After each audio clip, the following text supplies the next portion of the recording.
terkait dengan data-data yang dibutuhkan.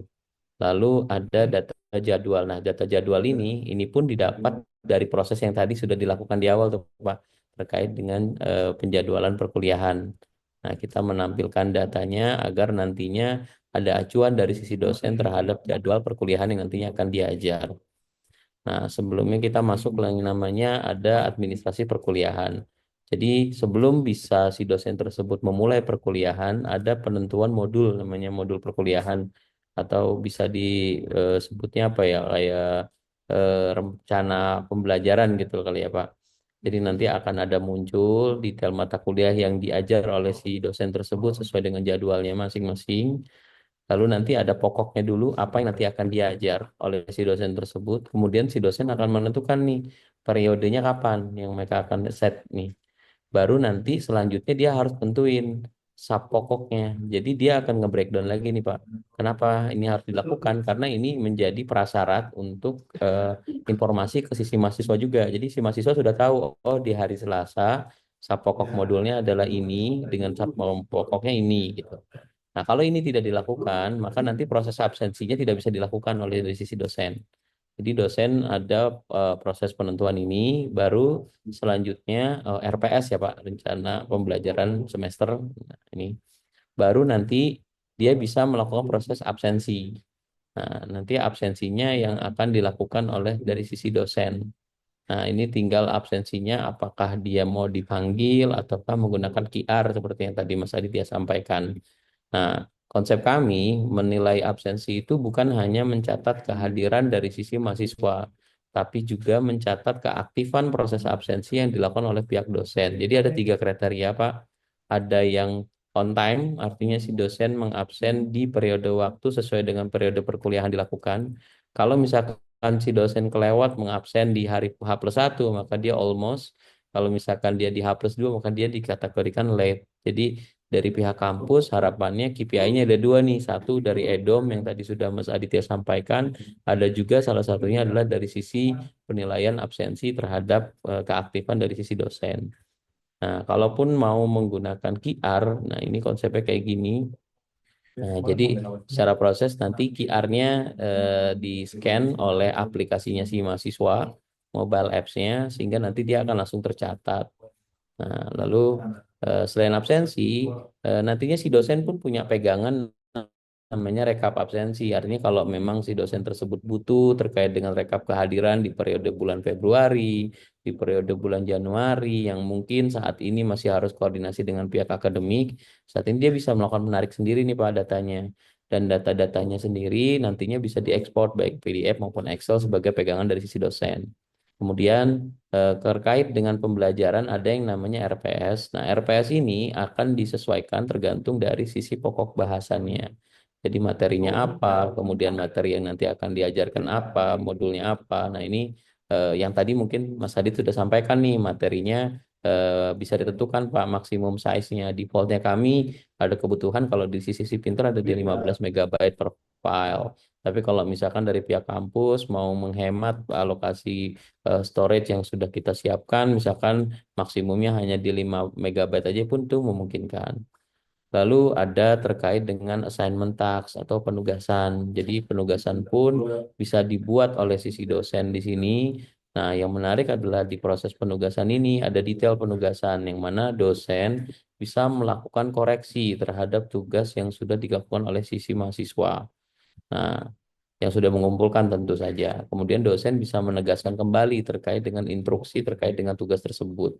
Kalau nilainya sudah diberikan terhadap tugasnya, si dosen bisa melakukan analisis terkait dengan nilai yang didapat oleh si mahasiswa terhadap tugas yang sudah diberikan. Kemudian kita berikan juga wadah diskusi yang kaitannya terhadap materi maupun tugas tersebut ke sisi mahasiswa. Dan yang terakhir, selain ada evaluasi dosen oleh mahasiswa atau EDOM di proses penilaian, kita pun harapannya dengan ada sistem digital ini, ada keaktifan dari sisi mahasiswa untuk memberikan respon, memberikan feedback terhadap tugas-tugas yang diberikan oleh sisi dosen.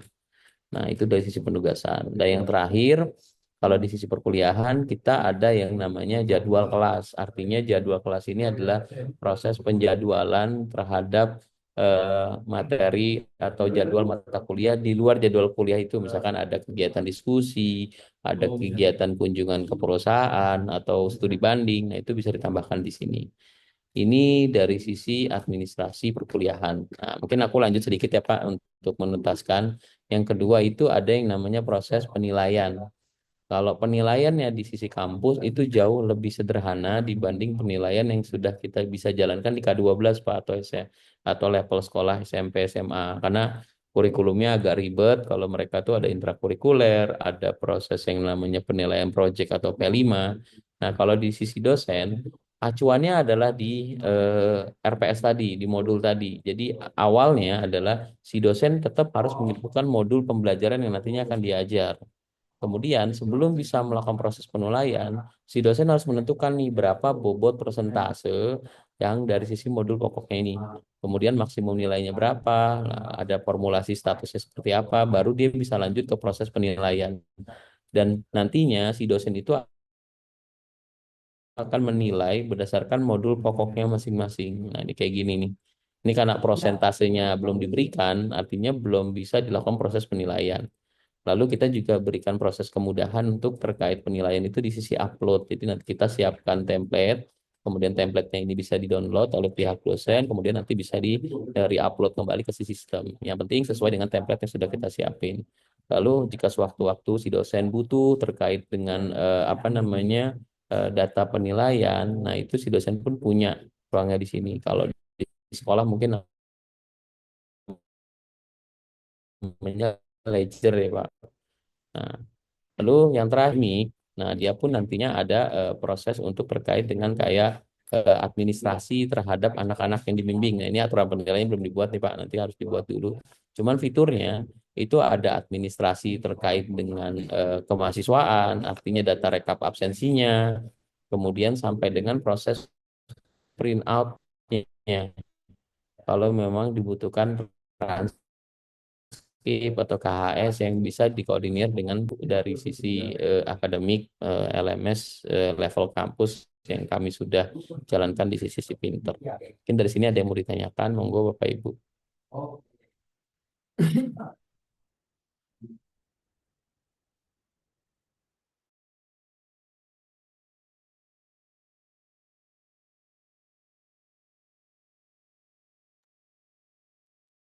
Oke, baik Pak. Sedikit pertanyaan lagi Pak. Melanjutkan tadi yang sudah dipresentasikan. Tadi kan ketika saya balik lagi Pak ke sisi mahasiswa tadi ada yang terlewat.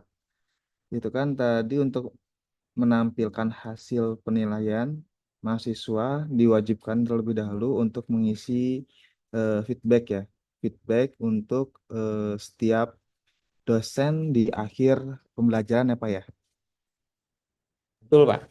Nah, untuk melihat sisi hasil feedback tersebut Mhm. di siapa Pak? Apakah di admin, apa Di di admin dosen Pak. atau di admin semua ya Pak Mhm. ya? Di admin, di dosen nggak terlihat malah. Per semester berarti Pak. Iya per semester tarikan datanya Pak. Betul. Oke. Terus yang tadi Pak lanjut ke dosen.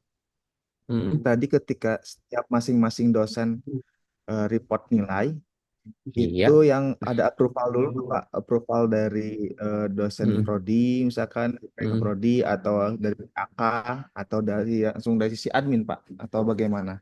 Kalau untuk role access itu kita serahin ke pihak kampus sih Pak. Privilege-nya seperti apa? Itu sih tinggal Bukan setup Pak, aja sih. maksud saya untuk approval nilainya Pak, apakah Iya, ada nggak? betul, Pak. Apakah ada approve? Fitur itu ada, Pak. Ada kan ya? Approval itu ada. Cuma kalau Bapak bertanya oleh siapa, kembali ke sisi kampus sih, Pak.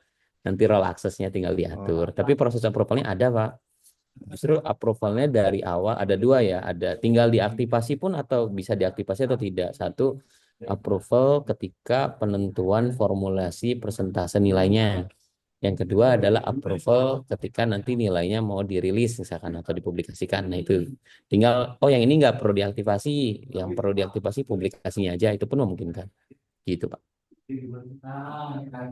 terakhir Pak, perihal Mm-mm. dari lulusan Pak. kan kita di awal dari PMB dulu ya Pak ya, awal data. Betul. Di Mm-mm. PMB per tahun, nanti kita bentuk student body-nya. Student body per tahun, per prodi berapa banyak. Mhm. Yang terakhir mungkin dari lulusan ya Pak ya. Ada nggak Pak monitoring atau grafik tersebut buat kita report akhir, mana mahasiswa yang memang lulus tepat waktu, mana mahasiswa Oke. yang memang dia mengajukan cuti atau Mhm. bagaimana gitu kan bisa kita lihat Pak seharusnya ya. Ada nggak Pak Oke. kira-kira Pak biar kita Mhm. report enak gitu? Kalau saat ini sih Pak, secara data itu terlihat, cuman secara reporting memang belum, karena kita fokusnya justru ke sisi paymentnya.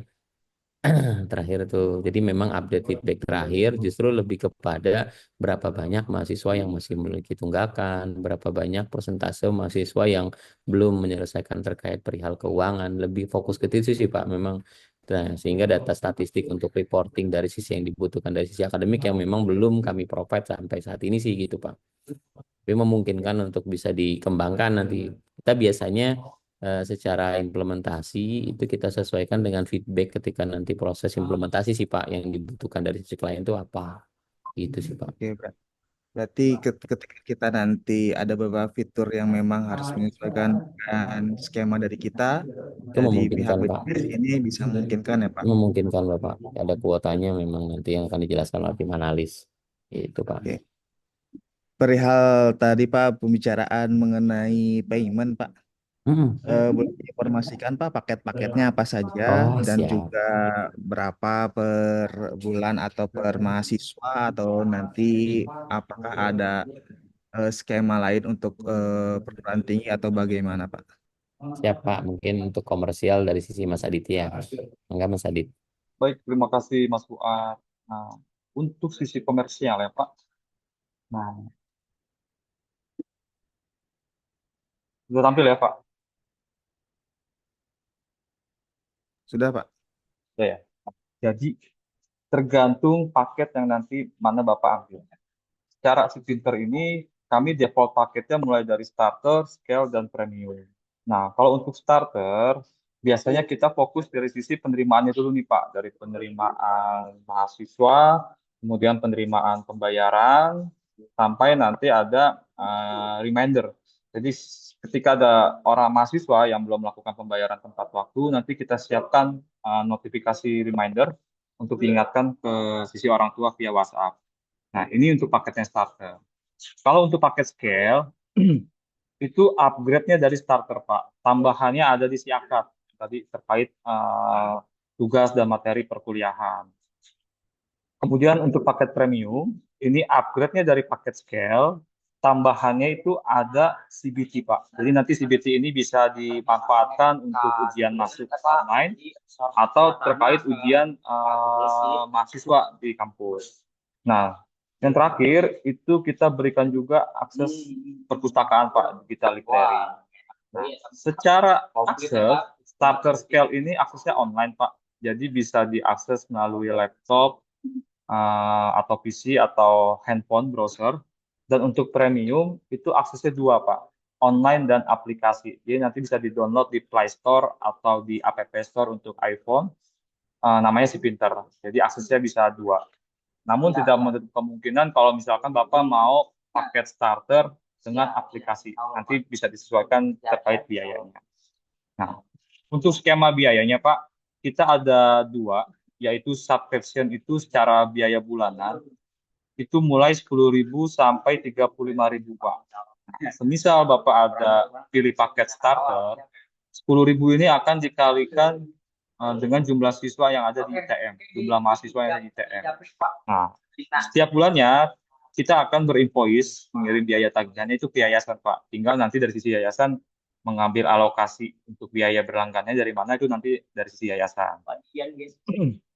Nah, kemudian ada biaya onboarding fee Pak. Nah, onboarding fee ini satu kali bayar sifatnya. Jadi tidak dikenakan biaya per kontrak atau per PKS selama kerjasama. Ini mulai dari 7,5 juta sampai 15 juta. Di mana nanti tergantung paket yang Bapak pilih.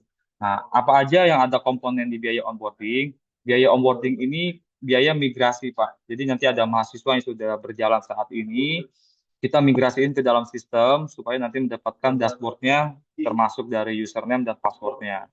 Kemudian kita juga lakukan asistensi Pak, pengajaran ke sisi admin keuangan atau ke tim-tim terkait cara pakai sistemnya seperti apa. Kita training Pak sampai mereka bisa. Dan yang terakhir, kita sosialisasi ke sisi orang tua Pak. Jadi semisal nanti ada kegiatan orang tua datang ke kampus atau secara online gitu, kita akan sosialisasi terkait tata cara bayar digital seperti apa, caranya seperti apa. Nah, berikut Pak biaya-biayanya yang nantinya akan dikenakan Pak. Mungkin terkait biaya ada yang ditanyakan Pak, silakan.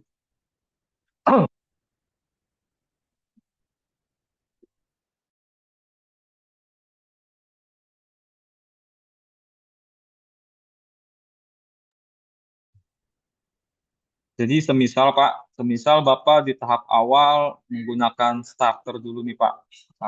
Semisal Bapak berlangganan 10.000, nanti di tahun berikutnya Bapak mau upgrade paket ke scale yang ada si akadnya, itu pun memungkinkan Pak. Jadi nanti Bapak tidak dikenakan biaya onboarding fee kembali gitu. Jadi di awal kita charge 7,5 juta dan 10.000 per mahasiswa. Tahun kedua Bapak mau upgrade nih Mas, saya mau upgrade ke paket scale. Nanti hanya menyesuaikan biaya bulanan saja Pak. 10.000 berubah menjadi 20.000 tanpa dikenakan biaya setup ini Pak. Gitu Pak. Oke, mengenai biaya Pak, sedikit pertanyaan. Jika memang nanti ini kan 10.000 per mahasiswa ya Pak ya, betul ya? Betul Pak. Oke. Ketika nanti di perjalanan ada yang atau di semester selanjutnya ada yang mutasi Pak, ada yang pindah atau yang cuti, nanti otomatis tidak dikenakan biaya 10.000 itu kan Pak? Betul Pak. Nanti secara otomatis, nanti kan ada data mahasiswa Pak ya. Ketika Bapak mahasiswanya dinonaktifkan, maka kita nggak billing yang nonaktif Pak. Kita hanya billing yang data mahasiswa yang aktif.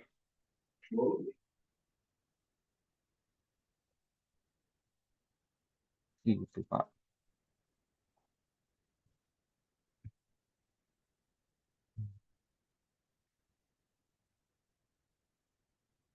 Mungkin ada lagi Bapak Ibu yang ingin ditanyakan. Berarti Pak, arti kalau kata onboard hmm? onboarding fee itu hanya di awal saja dan selanjutnya kita hanya BJBS price yang bagian per Subscription. bulannya itu ya Pak ya, Betul Bapak. subscription-nya ya. Jadi Mm-mm. nanti untuk kedepannya tidak ada penambahan-penambahan lain meskipun nanti katakanlah ada fitur update, saya minta ini ada nggak Pak tambahan lain gitu. Misalkan tolong ini warnanya ketika nanti apa di awal kita onboarding fee pengen Ah, warna ini warna ini tapi di kemudian hari pengen warna ini dong ganti salah satunya contoh gitu ya Pak ya. Itu mm-mm. dikenakan lagi atau gimana Pak atau tidak Pak? Nah, izin Pak, terkait platform si Pinter ini, eh, memang sifatnya customize. Kalau untuk warna sih, insya Allah itu minor ya Pak ya, minor. Itu tidak kenakan biaya lagi Pak.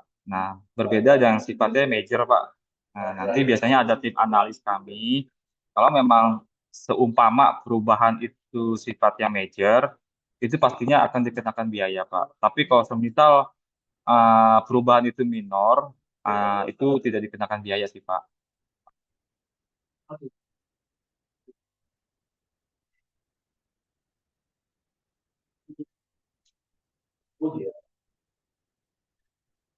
Kalau di ITM jumlah mahasiswanya ada berapa Pak?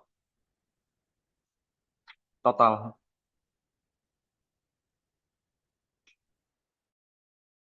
Di TM kami sekitar 150-an Pak untuk saat ini karena kan kami baru Pak belum ada lulusan. Hmm, Untuk 3 prodi sekitar 150-an Pak. 3 prodi 140 ya Pak. Nah, jadi izin Pak. Jadi kalau dari rekomendasi kami Pak, jadi kami menyarankan sih Pak untuk tahap awal menggunakan paket starter dulu Pak. Nah, sebenarnya untuk paket scale dan premium ini kita ada minimum mahasiswanya. minimum mahasiswa itu di 500. Nah, untuk tahap awal Bapak bisa merapikan dari sisi penerimaannya dulu, atau Bapak mau aksesnya menggunakan aplikasi, itu pun bisa. Itu ada biaya 5.000 per mahasiswa. Jadi biaya starter plus app itu 15.000 Pak. Nah, nanti kalau seandainya di tahun berikutnya mahasiswa sudah bertambah menjadi ya katakanlah 400 lah, masih di bawah 500. Nah, itu kita bisa upgrade paket tuh Pak ke scale dan premium gitu Pak.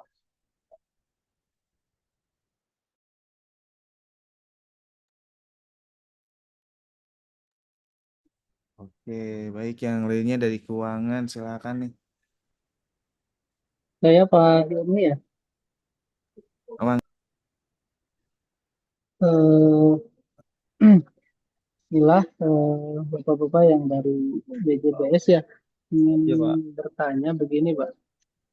Ini kan sistemnya nanti yang menyediakan itu baik itu server dan lain-lainnya kan di BJBS ya, betul ya Pak? Iya Pak, betul Pak.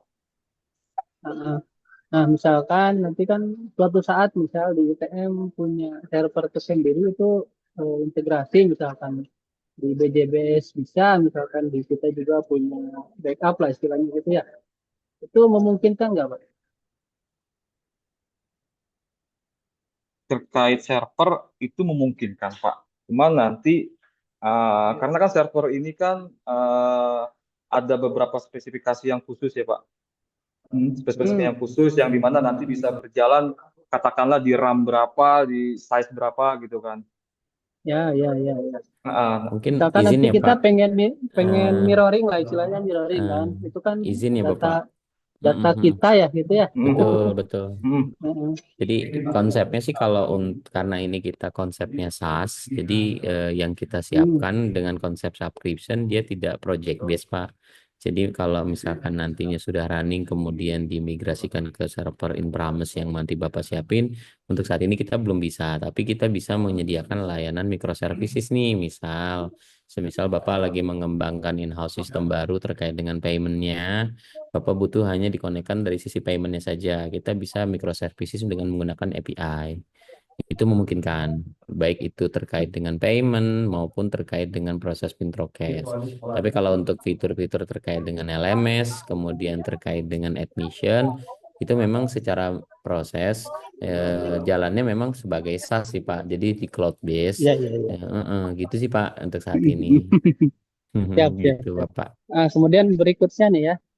Tadi kan sebelumnya kalau di UTM sih dari mulai sisi registrasi dan lain-lain lah ya. mm, Kalau dilihat dari fitur sudah lengkap sebetulnya tadi. Sampai ke EDOM lah selesai sebetulnya. Cuman tadi tambahannya yang di alumni ya, pengelolaan data alumni kan nanti ke depan pasti ada alumni. Nah, misalkan kita yang saat ini paling banget dibutuhkan itu kan LMS nih, Pak. Misalkan nanti tambahannya kalau misalkan ditambah LMS itu kan nambah biaya ya, paket ya. iya Pak. LMS itu ada di paket scale. Ah, iya, iya. Berarti nanti kalau misalkan dimasukkan ke starter itu ada biaya tambahan khusus untuk LMS ya. Betul Pak. Oke, oke, oke. Sudah sih kalau dari saya tadi sudah lihat sudah lengkap dan apa namanya core bisnis kita kan di akademik dan mahasiswa lah ya. Gitu. Udah cukup kayaknya Pak. Kalau tinggal nanti di apa di kampusnya nanti urusan lain-lain. Kalau dari fitur sudah aman. Siap Bapak. Terima kasih Pak. Makasih Pak. Sama-sama Pak. Mungkin Bapak Ibu ada yang ingin didiskusikan lagi atau ditanyakan lagi ke kami, silahkan. Ya, diskusi sedikit lagi Pak. Tadi Boleh Pak. menyangkut menyangkut dari Pak, Pak Ali. izin. Mungkin mungkin dari saya itu yang saya pikirkan ke depannya Pak ya. Hmm. Saya mau tanya dulu sebelum ini apakah memang sudah terintegrasi dengan Neofeeder atau belum Pak? Sudah bisa diintegrasikan belum Pak? Kalau untuk Karena nanti sinkronisasi feeder sih Pak, versi yang terakhir sudah, cuman memang belum update dengan versi yang terbaru sih Pak. Itu lagi on oh iya, progress. Heeh. Kita juga lagi ngimbangin nih. Wah, update-nya cukup cepat soalnya. Baru ini Betul. update lagi. Maksud maksud Pak Ali mungkin seperti ini Pak, ketika Mm-mm. memang bisa disinkronisasikan web based Hmm. projectnya ada di server kita, Oh, mungkin kita kan nanti tidak iya usah kalau capek itu dua sih kali Pak, betul ibaratnya betul. Heeh. pasien operator ya Pak, kita input Dua visi-visi kali ya Pak datanya. dari ini ya, input Siap lagi siap di siap. Diopi. Am- Misalkan tadi sinkronisasinya sudah selesai, yang enak banget gitu Pak. Saya 2 kali kerja. Itu pain point di seluruh kampus sih Pak rata-rata gitu memang. Ya betul betul Pak.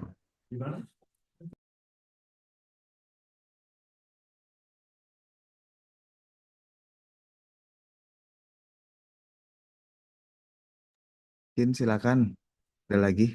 Eh, Assalamualaikum, Pak. Eh, mau bertanya tentang kan di kita mahasiswa itu menggunakan skema pembayaran per bulan ya. Itu Iya, Bu. bisa diubah kan ya untuk di portal mahasiswanya? Diubah dalam artian mereka bayarnya Iya, sesuai menggunakan kemampuan atau skema per bulan. oh Iya. bisa kok Bu, bisa. Oh, iya. Bisa.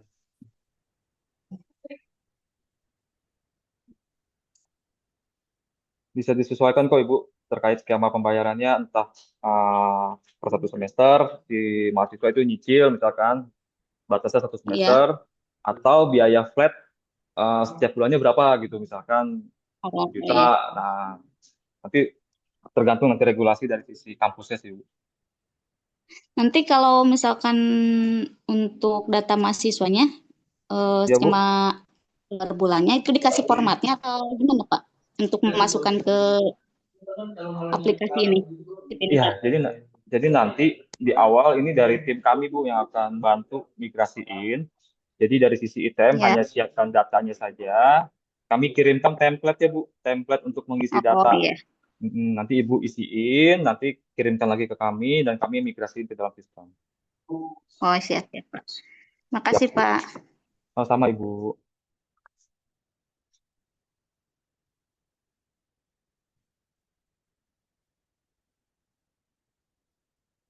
Ada lagi kah Bapak Ibu?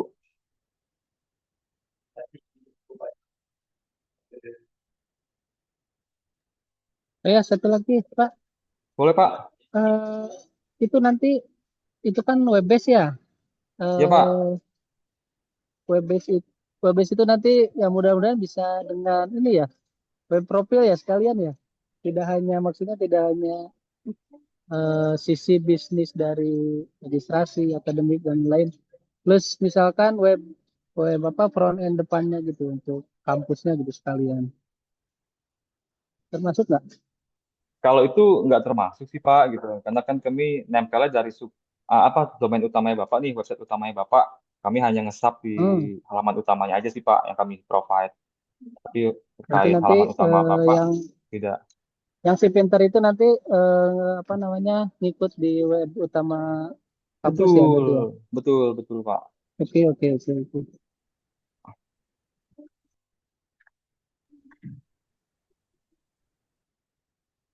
Ada lagi kah Bapak Ibu?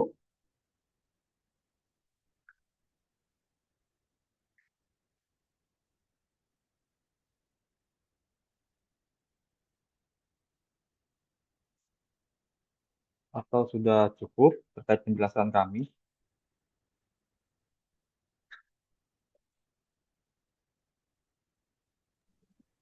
Jadi izin Oh, Bapak dari Ibu. saya pribadi atau yang lainnya? Sudah cukup, Pak. Sudah cukup. Cukup soalnya waktu itu pernah presentasiin dan saya kebetulan hadir. Baik Pak. Terima kasih Bapak Ibu. Izin mungkin setelah pertemuan online ini Pak, jadi nanti dari tim cabang akan melampirkan proposal penawarannya. Nanti silakan Bapak Ibu tentukan pilihan paket apa yang akan diambil, uh, dan nantinya bisa diupdate oleh tim cabang Purwakarta Mbak Sofi. Mungkin demikian ya Bapak Ibu ya terkait presentasi online hari ini kita cukupkan. Terima kasih atas waktu dan kesempatannya. Mohon maaf kalau ada penyampaian dari tim kami yang kurang mengenakan atau salah. Wabillahi taufiq wal hidayah. Wassalamualaikum warahmatullahi wabarakatuh. Saya kembalikan lagi ke Teh Sofi. Waalaikumsalam Waalaikumsalam. Silakan. warahmatullahi wabarakatuh. Warahmatullahi wabarakatuh.